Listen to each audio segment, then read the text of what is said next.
Dobro, pa mogoče začnimo. Ja, OPPN, ne, ma ni važno. Bo v redu. Lepo pozdravljeni na ta webinar za zagovorništvo. Danes je zelo lep dan, zato je toliko bolj cenjeno vaše zanimanje za to temo, ki jo imamo danes na mizi. Zgleda je zelo aktualna in seveda nam bo spet v življenje prinesla veliko turbulenc, zato se bom potrudila, da vam predstavim tematiko čim bolj plastično, oziroma kakor najbolje vem in znam. Najprej mogoče nekaj tehničnih navodil.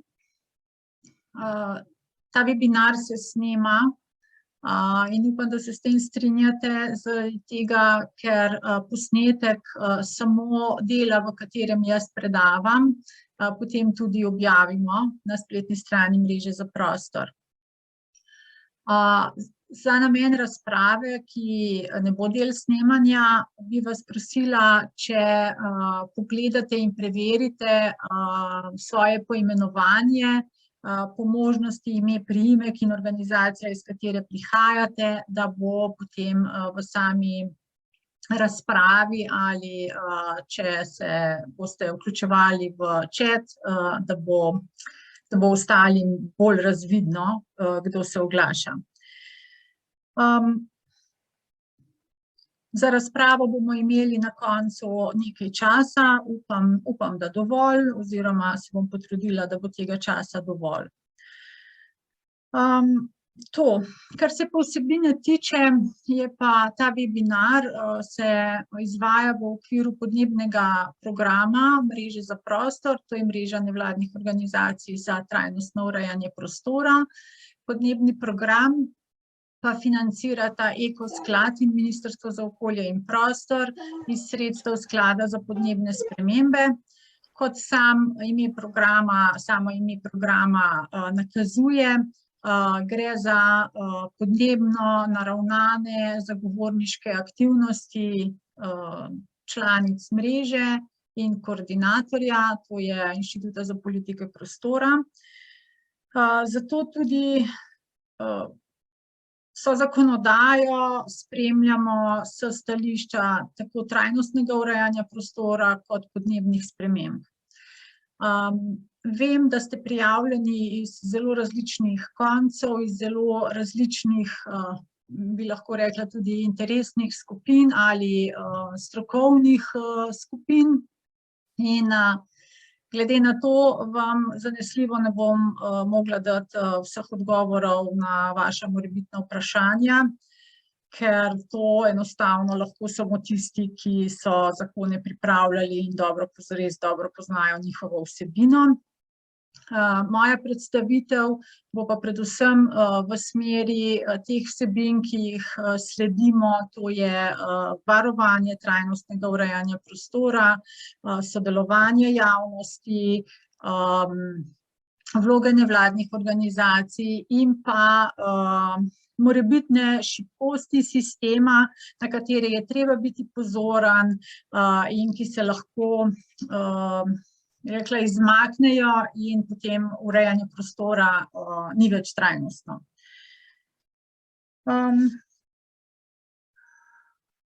Takole.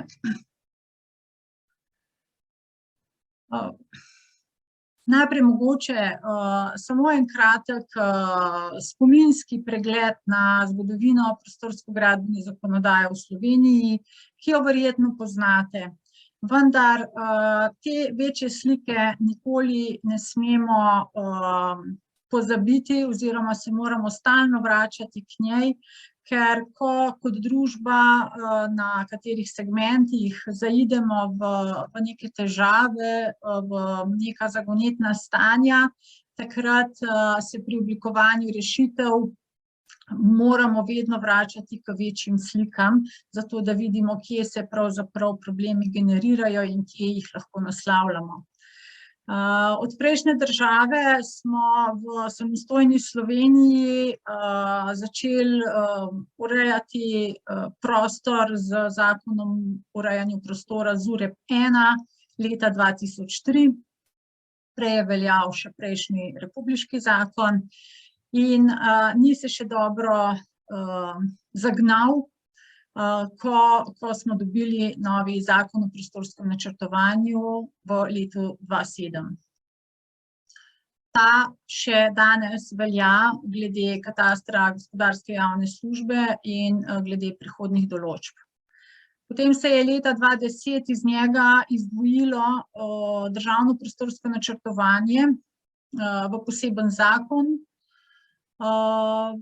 Leta 2018 pa smo navedena dva zakona poskušali spet ujeti v ZUREP-2 na en celovit način. Zvezdice imajo ti trije zakoni, ker so določeno obdobje veljali skupaj, skratka od vsakega je še nekaj veljalo. Zdaj smo soočeni z ZUREP-3, ki začne veljati 1.6. letos. Kar se tiče graditve, je bila situacija podobna. Zakon številka 1 v novi državi, zakon o graditvi objektov smo tudi dobili leta 2003 in pa potem gradbeni zakon nov v letu 2018 in sedaj imamo GZ-1, ki ravno tako začne veljati 1.6.2022. 18. leta je bil tudi sprejet zakon o arhitekturni in inženirski dejavnosti, ki nekako sobiva z ZUREP-om in z GZ-jem in se nekako sočasno uporablja. Ob navedenem se je potrebno vedno zavedati, da na področju urejanja prostora nimamo nobene, če rečemo, zunanje prisile. Predpisi EU se ne nanašajo na urejanje prostora, to je prepuščeno nacionalni ravni, razen seveda, kolikor gre za okoljske vidike, ki so pa zelo regulirani tudi na ravni EU.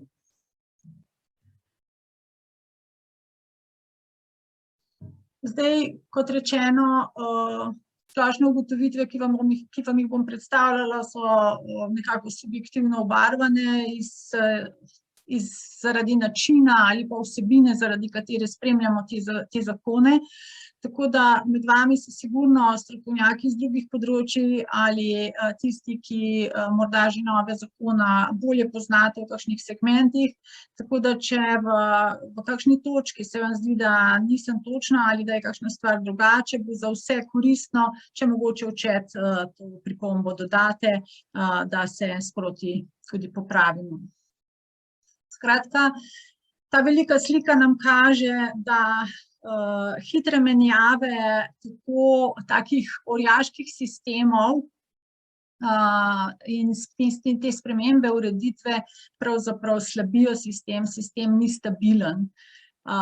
Niti ta trenutek ne moremo imeti dobrega občutka, v redu, zdaj pa imamo novi zakon, zdaj bo pa to nekaj časa, ker zgodovina nam kaže, da ta nekaj časa je lahko zelo kratek čas. Potem te nove vsebine, zakaj sploh novi zakoni, če imamo od leta 2018 dejansko tiste dva zakona sta nastajala v več letih nekega usklajevanja, nekega vsebinskega pretehtavanja, kako zdaj zares celovito in trajneje urediti ti dve polji.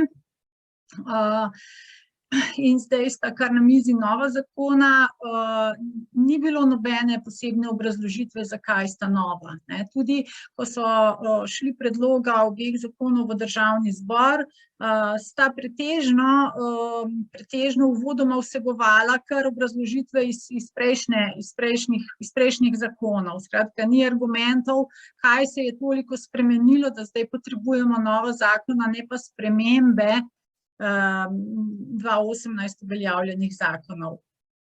Seveda, vsak zakon, takoj, ko ga sprejmeš, tako kot vsak tekst, ki ga napišeš, in ga prebereš čez en čas, bi ga malo drugače, bi kaj boljše. V praksi se izkaže, da nekaj ne deluje tako, kot je bilo na papirju zamišljeno, in seveda so popravki potrebni, seveda so možne potrebne izboljšave, razjasnitve določenih zadev, samo temu služijo spremembe, ne. Konec koncev Zakon o varstvu okolja, ki se tudi zdaj sprejema nov oziroma je že v Državnem zboru, ima, ne vem, do črke J ima sprememb, ne. Ne, da je to zelo udobno, ampak pač se spreminja, ne. Dobro je to, da nekako krovna, ti glavni stebri ureditve ostajajo pretežno enaki, ni se šlo v drugačen koncept. In dejansko so dodane izboljšave, ki so se pokazale za potrebne. To bi bile dobrodošle, ne glede na to, bi rekla, katera vlada ali katera politična volja želi te zakone preoblikovati. Je pa nekako zaznati, da se dodajajo ena polja, enih izjem, pač raznih malenkosti tu in tam, na katere je sicer zelo težko z enim prstom pokazati, ampak imajo pa to lastnost, da lahko od spodaj navzgor ta sistem urejanja prostora nekoliko spodjedajo. Zdaj, koliko to spodjedanje ostalo pod kontrolo, če bo pod močno kontrolo, so to dejansko instrumenti fleksibilnosti, če pa ne bo pod močno kontrolo, pa bomo imeli čez nekaj let lahko pač bistveno drugačno situacijo. Kar je bilo še zaznano, tega problema jaz sicer ne poznam oziroma se nisem s temi vsebinami seznanjala, ampak spreminjajo se naloge posameznih pooblaščenih oseb in zelo viden je bil, da to spreminjanje povzroča razdor ali pa še večji razdor med inženirji in arhitekti, in to je pravzaprav zelo, rekla, ena boleča točka tega sistema, ker potem se veliko te energije se je vlagalo v te odnose medsebojne, kako se bojo odražali v zakonu, pa mogoče manj v vsebine. Generalno bi rekla, da se v novem ZUreP-u spreminjata nekoliko tako postopek državnega prostorskega načrtovanja in občinskega prostorskega načrtovanja. Bistveno se spreminjajo pravila glede celovite presoje vplivov na okolje. Lokacijska preveritev generalno ostaja podobna, samo se nekako neki drugi popustki oziroma olajšave so se s tem povezali. OPPN ima tudi ene nove možnosti, skratka, ja, kratki postopki, to so neke take bližnjice, temu pač pravijo, ja, fleksibilnosti, olajšave, nekaj, kar daje rešitev sicer še togosti, ampak je vprašanje, koliko bo to dobro. Med pozitivnimi spremembami, ki smo jih zaznali, pa se zdijo pomembne, je, da definitivno je še izboljšano ta prvi del zakona v smislu cilji in nameni urejanja prostora, da se res poudari, da je urejanje prostora v javnem interesu, da je to del, pač da je to pomemben javni interes, ker je prostor dejansko pomembna skupna vrednota. In da je med cilji tudi, da urejanje prostora, namen urejanja prostora je, da omogoča prehod v nizkoogljično družbo, učinkovito rabo energije, obnovljive vire energije, zmanjševanje izpustov. Obnovljivim virom energije je tudi namenjeno nekaj izjem. Potem, kar je izrednega pomena, je, da je sedaj izrecno napisano, da so prostorski izvedbeni akti, razen uredbe v najustreznejši varianti, so podlaga za graditev objektov ter tudi za dovoljevanje in izvajanje negradbenih posegov. To pomeni, če poznate ta problem, recimo občine, ki imajo pač sprejete občinske prostorske načrte in se v praksi ukvarjajo s težavami, ker se prebivalci ne ravnajo v skladu z izvedbenimi pogoji prostorskega načrta oziroma temi mehkimi vsebinami prostorskega načrta. Držijo jih lahko pri graditvi objektov, nekje, če pa gre za negradbene posege, predvsem tudi za ravnanje glede zelenih površin, glede dreves, glede odstranjevanja zelenih površin in tlakovanja. Tukaj pa se počutijo nekako nemočne in se bojijo, da bi s tem preveč posegale v lastninsko pravico, ne.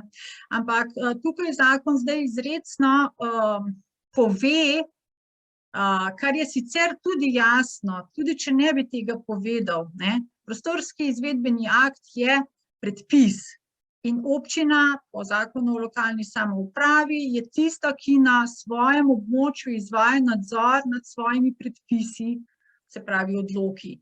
In pač inšpekcijski njen nadzor lahko izvaja nadzor nad posegi, ki niso skladni s njihovimi prostorskimi akti, samo da je zdaj izrecno napisano tudi, da se s tem tudi zakonsko določa način uživanja lastnine oziroma njenih socialnih, ekoloških in ekonomskih funkcij, ne.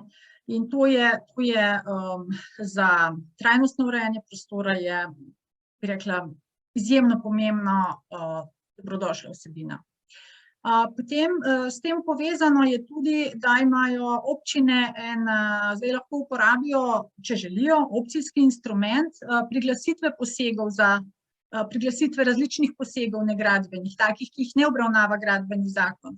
Lahko reče, na našem območju je pa treba, ne vem, priglasiti tlakovanje ali, ne vem, karkoli drugega. Inšpekcijski nadzor tudi ne bo le nad gradnjo enostavnih objektov, temveč bo lahko tudi nad skladnostjo izvajanja teh negradbenih posegov z neposredno uporabo temeljnih pravil urejanja prostora.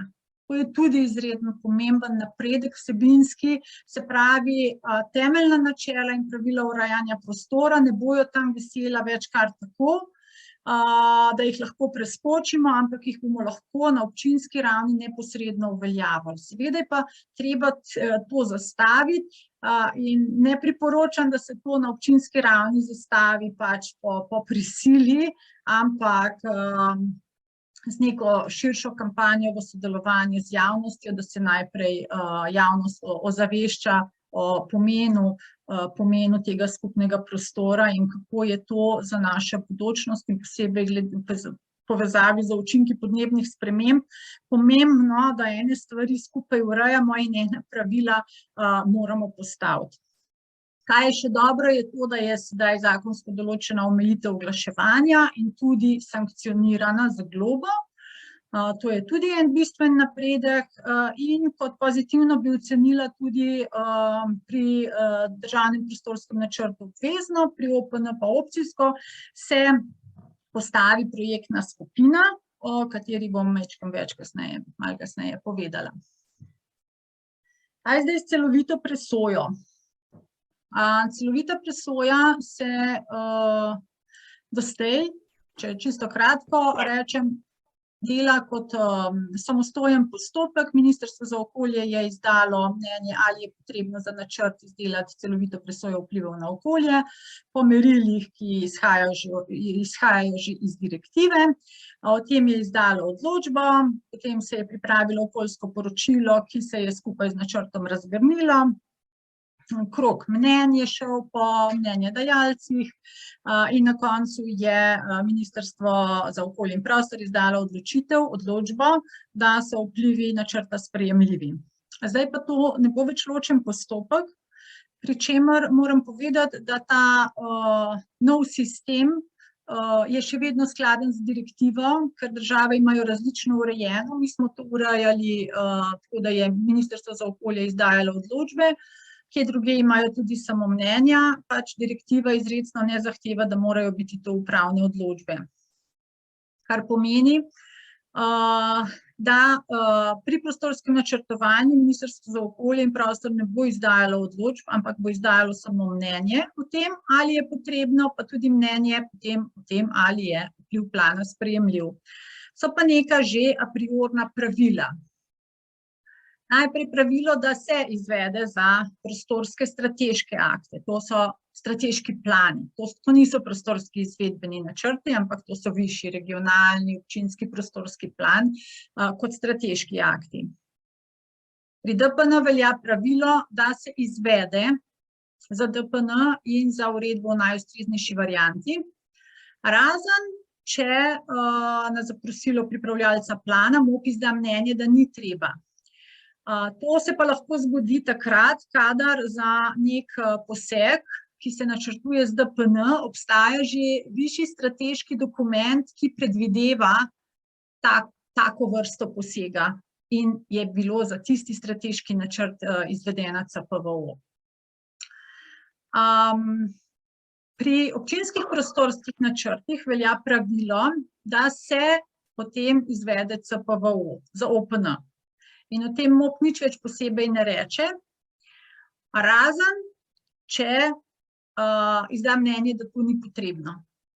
Recimo, če bi mogoče že regijski prostorski načrt, plan, nekaj dovolj podrobno vseboval, pa bi mogoče potem MOP rekel, da ni potrebno, ker je bilo že na višji ravni CPVO izveden. In sam sklep o pripravi občinskega prostorskega načrta potem vsebuje tudi navedbo, a bo ali ne bo izveden CPVO. In ravno tako se na koncu, če se izvede, se izda, Ministrstvo za okolje izda mnenje o sprejemljivosti vplivov načrta. Pri OPPN pa velja pravilo, da se CPVO ne izvede. Obvezno pa je pridobiti mnenje Zavoda za varstvo narave zaradi morebitne presoje sprejemljivosti. Razen izvesti se pa mora, če je potrebna presoja sprejemljivosti ali če se z OPPN spremenja namensko rabo prostora. In o tem se zaprosi MOP za mnenje. Potem pa velja še pravilo, da se CPVO ne izvede za odlok o urejenosti naselij in krajine in za lokacijsko preveritev. Torej, tukaj bi dala poudarek, ker bom jo še večkrat omenila, za lokacijsko preveritev CPVO-ja ni. Zato, ko pri prostorskem načrtovanju, posebej nevladne organizacije, ki imamo običajno pripombe povezane z okoljem, se moramo glede tega aktivirati tekom javnih razprav glede samega načrta in pa v morebitnih pravnih sredstvih zoper končni prostorski načrt. Takrat šele lahko tudi izpodbijamo to odločitev, da se CPVO ni izvedel, recimo. Sam državni prostorski načrt se nekoliko nadgrajuje. Ta postopek je sicer izjemno zahteven v smislu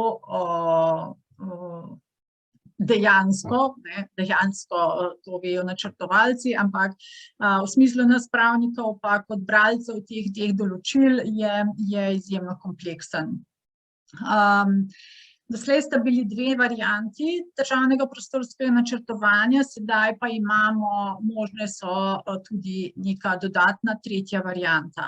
Se pravi, ali se je načrtovanje izvedlo tako, kot se je od nekdaj izvajalo, načrtovanje izbrane variante in uredba o državnem prostorskem načrtu. Z zakonom leta 2018 je bil uveden združen postopek, ki je rezultiral v celovitem dovoljenju. To pomeni združen postopek, postopek načrtovanja in dovoljevanja gradnje skupaj z okoljsko presojo, če je ta potrebna. Potem je pa temu dodan še sedaj delni združeni postopek, ki bo uporabljen v primeru, ko se bo pri pridobivanju gradbenega dovoljenja pokazalo, da je potrebno manjša odstopanja v prostorskem načrtu in bo potekal podobno kot po nekih pravilih, ki so v zakonu določena. Novost, in ta se mi zdi dobrodošla oziroma obetavna, je projektna skupina, ki je obvezna, da se postavi na začetku državnega prostorskega načrtovanja, in sicer zato, da se nekako hkrati usklajujejo mnenja, da se slišijo mnenja in da se skupaj sodeluje za oblikovanje najboljših rešitev. Vodi skupino predstavnik ministrstva pristojnega za prostor, člani so pa predstavnik pobudnika oziroma investitorja, potem ministrstva za prostor, tega prostorskega dela, potem ministrstva za CPVO, to je seveda danes trenutno vse MOP, in pa predstavniki vseh relevantnih nosilcev urejanja prostora. Tako da tukaj, če bi ti procesi produktivno potekali, če bi res vsi prišli na ta usklajevanja z nekimi svojimi stališči in dobro pripravljeni, in če bi tudi zares prišli, potem bojo ti procesi lahko produktivni. Na občinski ravni pa je tole opcijsko. Bi bilo pa seveda tudi dobro, da je. Občinsko prostorsko načrtovanje je nekoliko preoblikovano samo v tem smislu, da je pred samim začetkom načrtovanja je malo več poudarka analizi stanja prostora, zbiranju pobud, analizi teh pobud, že tudi možno angažiranje javnosti potem pri pripravi osnutka. Tako da nekoliko prejšnjo fazo so pomaknjene te komunikacijski deli OPN-ja, kar pomeni, da ko bi prišlo do razvrnitve osnutka OPN, da bi naj bili konflikti nekako razrešeni oziroma naslovljeni že. Tako da ne bi smelo potem po javni razpravi šele eskalirati v neke nepredvidljive situacije. Ne bo več konkretnih smernic, ker bojo splošne smernice del prostorskega reda. Ne bo več tudi obvezno pridobivanje ponovnih mnenj, se pravi drugi krog mnenjedajalcev, razen če bo potem sam predlog glede na osnutek OPN-ja tako bistveno različen za določenega nosilca. OPPN je, tukaj smo opazili eno stvar, ki se nam zdi lahko nekoliko problematična, lahko pa je seveda tudi še kaj drugega. Tako kot vsaka stvar je pa lahko neka ureditev uporabljena za zelo dobre namene, lahko pa tudi za zelo slabe. Tako da dopuščamo pač možnosti v eno in v drugo smer, samo treba je biti pozoren. Namreč v definiciji družbene infrastrukture se je vpletla ena razširitev. Ko rečemo mi družbena infrastruktura, si predstavljamo, šolstvo, zdravstvo, zdravstveni domovi, te zadeve, socialno varstvo. Zdaj smo pa dobili noter, se pravi kultura Dobili ter druge dejavnosti splošnega pomena je bilo do zdaj, zdaj je pa še in splošno gospodarskega pomena. Ne? Kaj je to splošno gospodarski pomen? Seveda mi samega predloga ne moremo videti. Mi pa je zaskrbljujoče, ne? Ker OPPN se dela brez celovite presoje, recimo, praviloma, zdaj, a se bo v teh objektih, kakšni gospodarski objekti se bojo tukaj plasirali po OPPN-ju, ne vemo. Ne? Sprememba namenske rabe je tudi možna z OPPN-jem, brez da se predhodno spremeni OPN.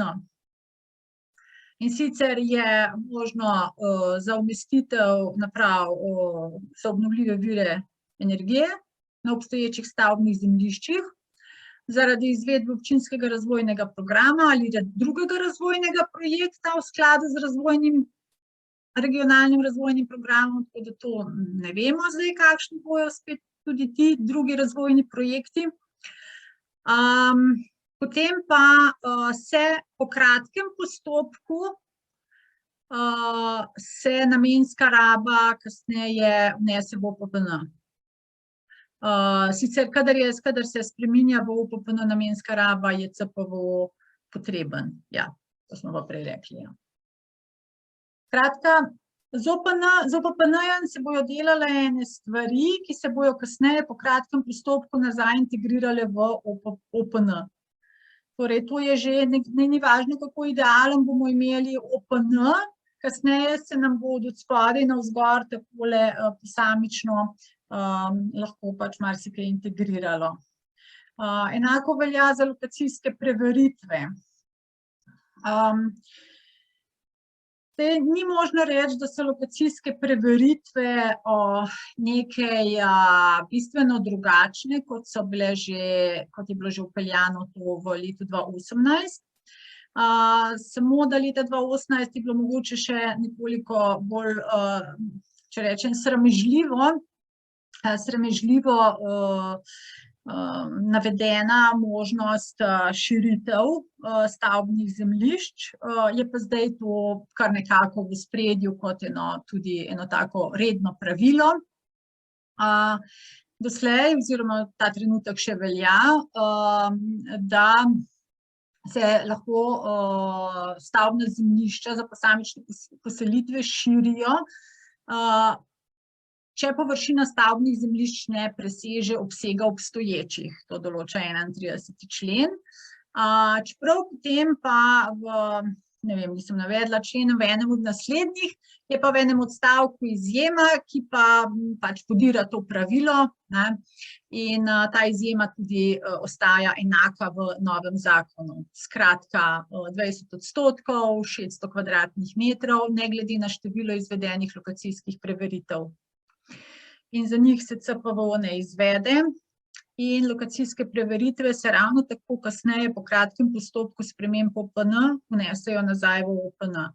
Tako da meni se postavlja vprašanje, recimo tega, kar sem rekla, če bo nek strog nadzor, temu bolj rečemo, bi rekla, nadzor ni predviden, ampak neka samodisciplina glede tega, potem je to lahko stvar fleksibilnosti, pa, kako bi rekla, prihajanje nasproti občanom. Če pa se to število, ne vem, v eni občini, ne vem, dvigne na 300, 500 recimo, in se potem nazaj to integrira v OPN po nekih kratkih postopkih, se pa vprašam, kakšen OPN potem to čez leta bo. Kar se tiče sodelovanja javnosti, tukaj bi zelo poudarila, predvsem tudi zaradi državnega prostorskega načrtovanja, da vedno skušajmo sodelovati pri pripravi strateških državnih in občinskih načrtov in prostorskih planov.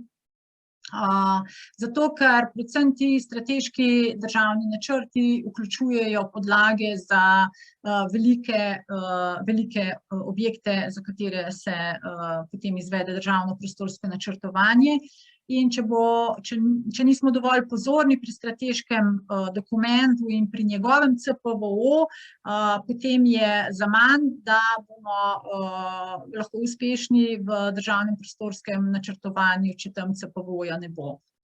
Tako recimo, kot je zdaj strategijo podnebno do leta 2050 se je na koncu zapisalo, da se varianta z nuklearko začne lahko načrtovati in se načrtuje. Mislim, da CPVO bo izveden, če bo do tega načrtovanja dejansko prišlo, ampak na tak način so strateški dokumenti lahko podlaga za take posege. Potem drugo je, da tudi posebej za nevladne organizacije, pa tudi sicer priporočam za kogarkoli, ki kasneje uporabi pravno sredstvo, da se aktivno vključi v postopke, kjer lahko sodeluje, predvsem v zvezi z načrtovanji, za katere je zainteresiran. Tako da tukaj je nalistanih potem nekaj možnosti, ki so približno podobne že sedanjim možnostim sodelovanja. Za državni prostorski načrt je potrebno obvezen načrt sodelovanja javnosti, dočim občinski sklep o začetku načrtovanja pa vsebuje način sodelovanja javnosti. Način lahko pomeni samo tudi, da se napiše z javno razgrnitvijo ali tisto obvezno javno razpravo. Odlok o urejenosti naselij in krajine se sprejemata tako drugi občinski odloki, vendar je določeno, da je obvezna 30-dnevna javna razprava. Sklep o lokacijski preveritvi pa ima javno razpravo 15 dni, pa kratki postopek OPN-ja je pa tudi kratki postopki, imajo pa tudi 15 dni. Tako da, glede na to, ker sem rekla, da s temi kratkimi postopki, s tem, da se z OPN-jem lahko spreminja namenska raba prostora, s tem, da se z lokacijsko preveritvijo določajo širitve stavbnih zemljišč, je treba biti zelo pozoren na te 15-dnevne razprave, ker se je potrebno v to vključiti in potem mora biti po potrebi uporabiti pravna sredstva. Ravno za namen teh izboljšanja naših veščin, tega vključevanja, pa bosta naslednja dva webinarja posvečena temu, kako uporabljamo portale, tako e-prostor, e-graditev, kako najdemo dokumente za državno prostorsko načrtovanje in občinsko prostorsko načrtovanje, ker vse te stvari se selijo na portale in tam bomo morali te stvari spremljati. Vloga nevladnih organizacij ostaja pri prostorskem načrtovanju približno enaka. Pogoji za pridobitev statusa v javnem interesu so enaki kot doslej, tako kot določa Zakon o nevladnih organizacijah. Pogoj pa je, da se morajo izkazovati aktivno tudi delovanje v javnem interesu. To pa pomeni, da se vključujejo v javnih razpravah. Sedanji zakon pravi, da je aktivno dajanje pripomb pogoj samo za vložitev pravnih sredstev. Zdaj pa je ta pogoj umaknjen iz tistega člena in je preseljen v nekje med splošne pogoje. Skratka, nevladne organizacije, če hočejo res aktivno nastopati in tudi uporabiti pravna sredstva, morajo izkazovati tudi, da se sicer vključujejo v te procese, najmanj pa v dotičnega. Glede pravnih sredstev, to določilo, ki omogoča upravni spor zoper izvedbene prostorske akte v 3 mesecih po uveljavitvi, ostaja. To določilo je problematično že od vsega začetka, je bilo tako leta 2017 in 2018, je šlo tekom postopkov pa ven, pa noter, pa ven, pa noter. Če se želite prebrati, zakaj je temu tako, tukaj na koncu je povezava na en članek na spletni strani Mreže za prostor. Gre za to, da prostorski izvedbeni akti so predpisi in za predpise, za presojo ustavnosti in zakonitosti predpisov je pristojno Ustavno sodišče, ki pa seveda ne predstavlja učinkovitega pravnega sredstva, še manj pa za zadeve za zagovarjanje javnega interesa. Zato je prišlo tudi do vzpostavitve tega možnosti upravnega spora. Ravno zaradi razmejitve pristojnosti med upravnim in ustavnim sodiščem pa je v teku tudi še ena zadeva pred Ustavnim sodiščem, ki jo je sprožilo Upravno sodišče, zato da se to razčisti.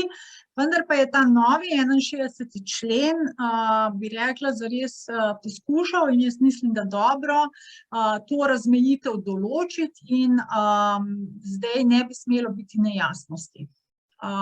Tako da na kratko ostajajo možnosti enake, izpodbija se namenska raba, vse glede CPVO-jev, glede prostorskih izvedbenih pogojev, variante, vlagatelji so pa lahko tako prizadete osebe,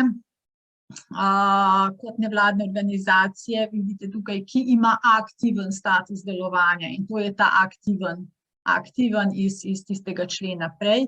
In sicer seveda zraven je treba dokazovati, da se to sredstvo vlaga zaradi kršitev, ki so v škodo javnemu interesu z področja delovanja te organizacije. Organizacije so pa lahko kot doslej tiste, ki so na področju prostora, narave, okolja ali varstva kulturne dediščine. In zdaj še nekoliko o gradbenem zakonu. Seveda, tisto, kar se gradi, je posledica tistega, kar se načrtuje, tako da mi vedno večino pozornosti usmerjamo na ta prostorski vidik, ker potem, ko je tam nastavljeno, potem se to samo dejansko še zgodi. Eno je, da prinaša, če se spomnite, Ustavno sodišče je v zvezi z izselitvijo, rušitvijo objektov glede nelegalnih gradenj oziroma te sortne problematike varovalo pravico do spoštovanja doma in zdaj zakon sledi tej odločbi Ustavnega sodišča. Za razliko od veljavnega gradbenega zakona je možno začeti z gradnjo po dokončnosti gradbenega dovoljenja, razen če gre za integralno gradbeno. Zdaj, verjetno veste, ampak če ne, samo da ponovim, dokončnost pomeni dokončnost odločbe v upravnem postopku. To pomeni, da v upravnem postopku ni možno več pravno sredstvo, to je recimo pritožba, običajno je to pritožba. Pravnomočnost pa pomeni, da ni več možno vložiti tožbe na Upravno sodišče, ker načelno zoper vsako dokončno upravno odločitev je možno začeti upravni spor pri Upravnem sodišču. Ker o najbolj problematičnih gradbenih dovoljenjih, to pomeni integralna gradbena dovoljenja, to so objekti z vplivi na okolje, objekti državnega pomena, odloča Ministrstvo za okolje in prostor kot upravni organ in ker je v bistvu že tako visoko v stopnji upravnih organov, nima nad sabo nobenega upravnega organa in ko on odloči, je že njegova odločitev dokončna. Če pa odloča upravna enota, je pa seveda možno pritožbo še na ministrstvo. Potem nas je zmotilo to, predvsem iz prostorskega vidika, kako se je razširil nabor začasnih objektov na neke objekte namenjene skladiščenju nenevarnih snovi in sanitarne objekte, pri čemer slednjih res ne razumemo, s kakšnim namenom. In sicer te skladiščni objekti se lahko postavijo v neskladju s prostorskim načrtom ob obstoječih proizvodnih ali skladiščnih objektih. Vendar, če so postavljeni enkrat in ne več kot za 3 leta. In to potem nadzirajo inšpektorji.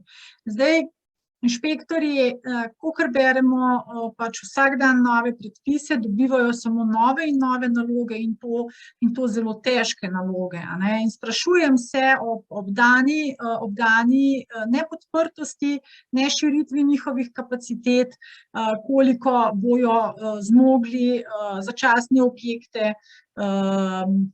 po 3 letih preganjati, a ne. In vendarle nikjer ne piše, da so to samo provizorični objekti, ampak so pač objekti. Vloga za gradbeno dovoljenje za prometne in linijske objekte bo popolna tudi brez dokazil o pravici graditi, se pravi, se bo lahko že obravnavalo do gradbenega dovoljenja. Plačilo komunalnega prispevka ni več pogoj za izdajo gradbenega dovoljenja, ampak se ga plača ob prijavi začetka gradnje.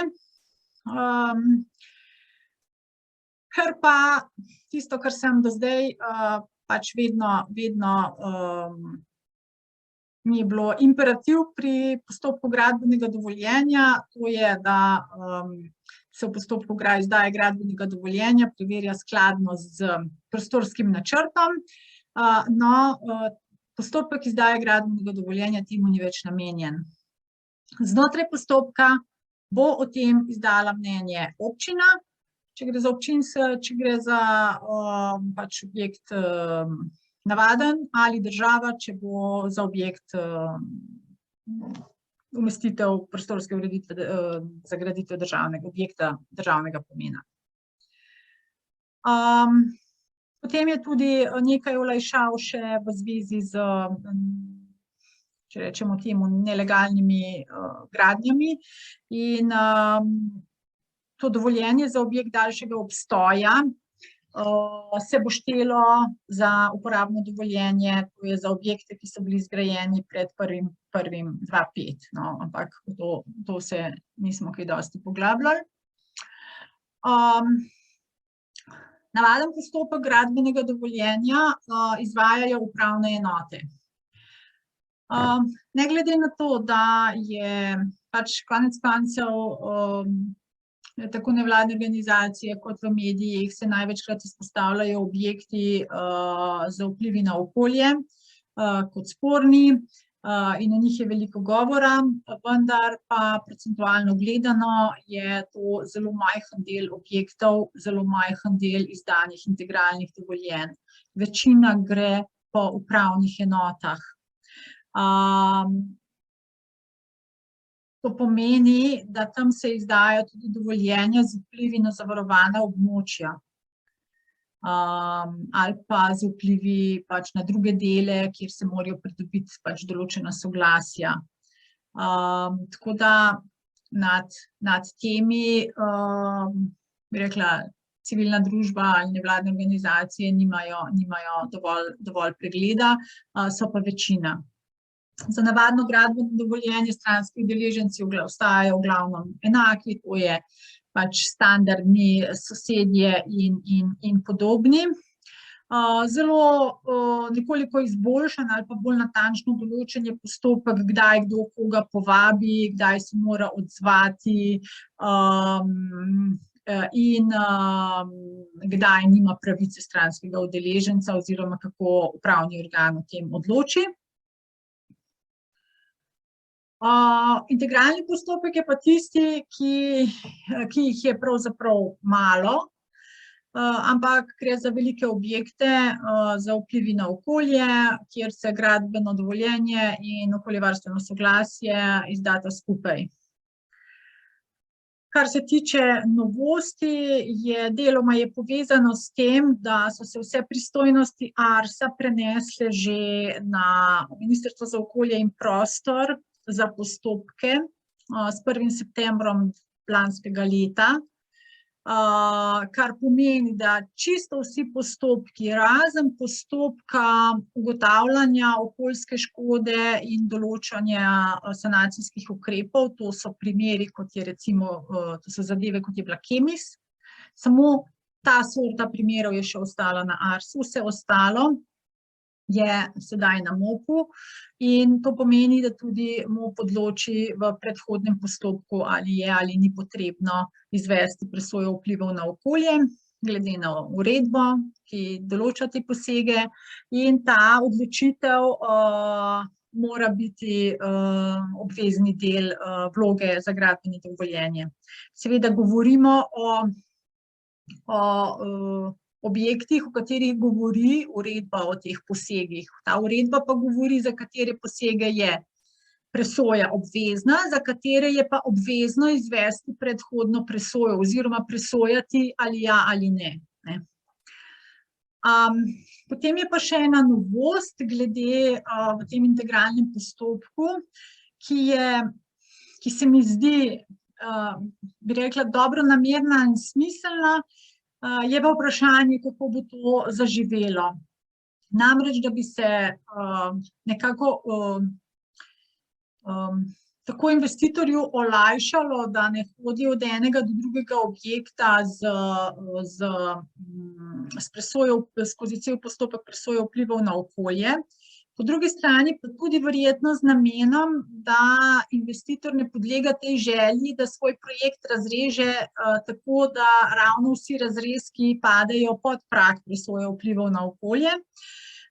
Zdaj uvaja možnost neke enkratne presoje kumulativnega posega. Skratka, investitor pripelje ti celo investicijo, pokaže celo investicijo, da pogledamo njen kumulativni vpliv, potem se ti pa ne bo treba več s tem zafrkavati. Potem pa greš, ko ti damo to in v roku 5 let, potem ti na upravni enoti lahko dobiš gradbeno dovoljenje na podlagi te presoje kumulativne.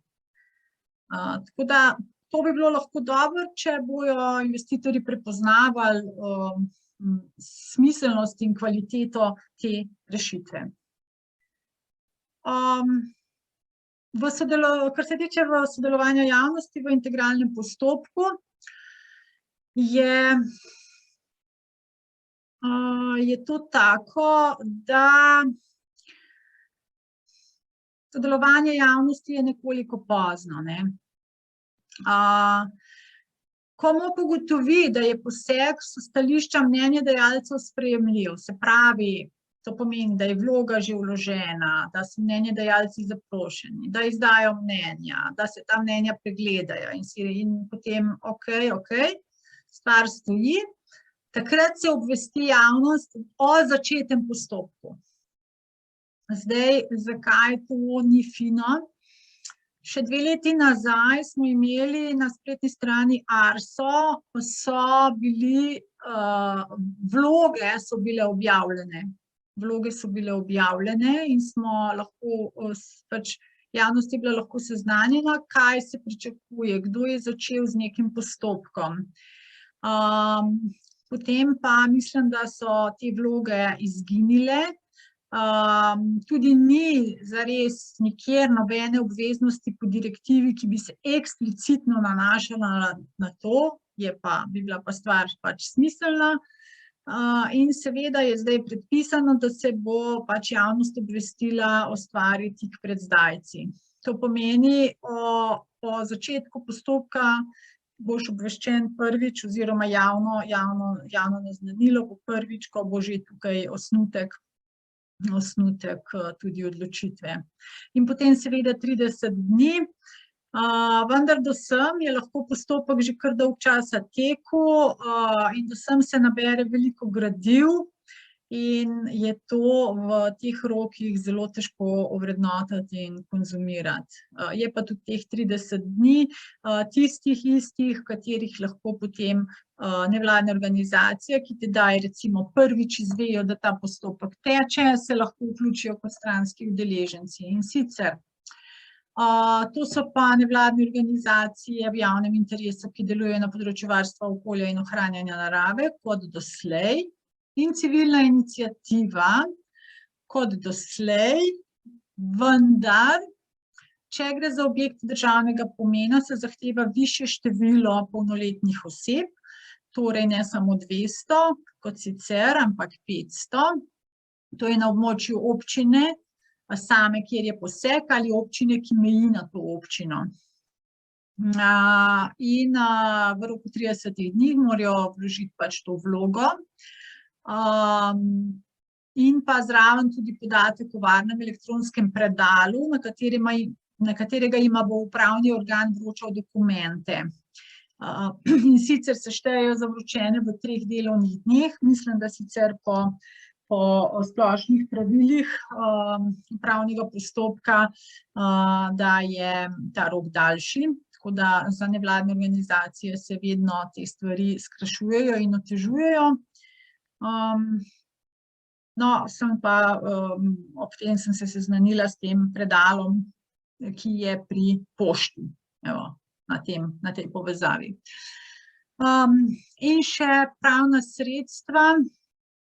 Za navadno gradbeno dovoljenje je seveda pritožba v 8 dneh, v pritožbi odloča Ministrstvo za okolje in prostor, in če potem ni še zadovoljstva vseh udeleženih, lahko pač se vloži tudi upravni spor na upravno sodišče. Vendar pa investitor lahko že tudi začne graditi, kot smo rekli, po dokončnosti, na lastno tveganje.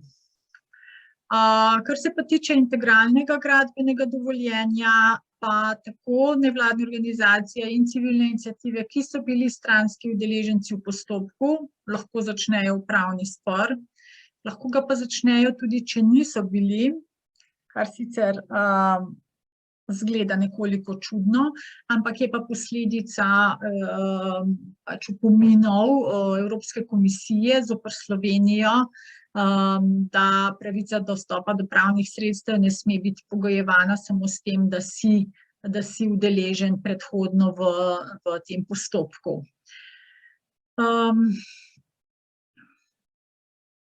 Zdaj je tudi še po sodbah Evropskega sodišča možnost, da kadarkoli nevladna organizacija lahko vloži pritožbo ali dostopa do pravnega sredstva, ima vedno enako možnost tudi prizadeti posameznik, ki mu je ogrožena pravica do zdravega življenjskega okolja. Tako da zdaj so zgleda tukaj zapakirali znotraj civilne iniciative, kar je po svoje smiselno, vendar pa ni izključeno, da ne bi imel tudi posameznik možnosti de facto uveljavljati takega pravnega sredstva. Pa po 2 mesecih od začetka gradnje ni več mogoče predlagati obnove postopka. Iz razloga, da nisi bil upoštevan kot stranski udeleženec. Zdaj, če pogledamo eno zelo črno varianto, zgodi se, da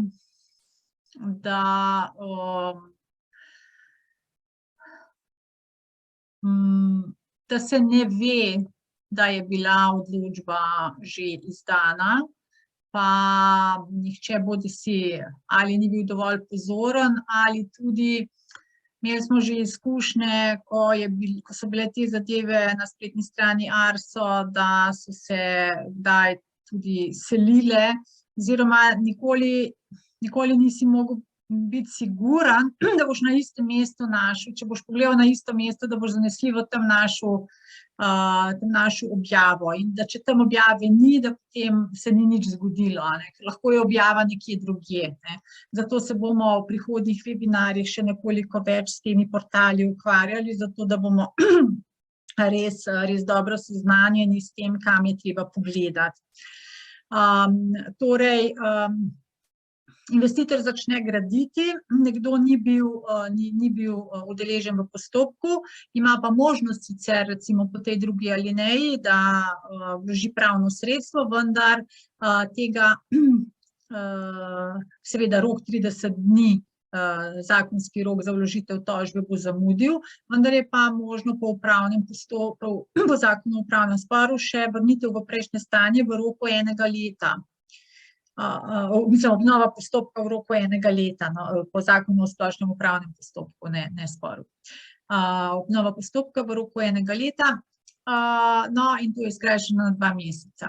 Tako da to zelo je spodbujeno pravzaprav to, da se začne graditi, pa se ne počaka, ali bo res vse v redu. Na spletni strani Zagovornikov okolja imamo tudi pri rubriki Postopki,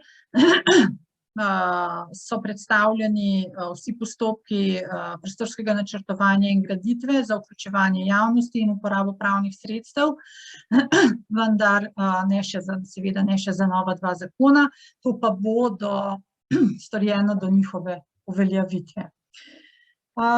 Evo, to je to. Z moje strani.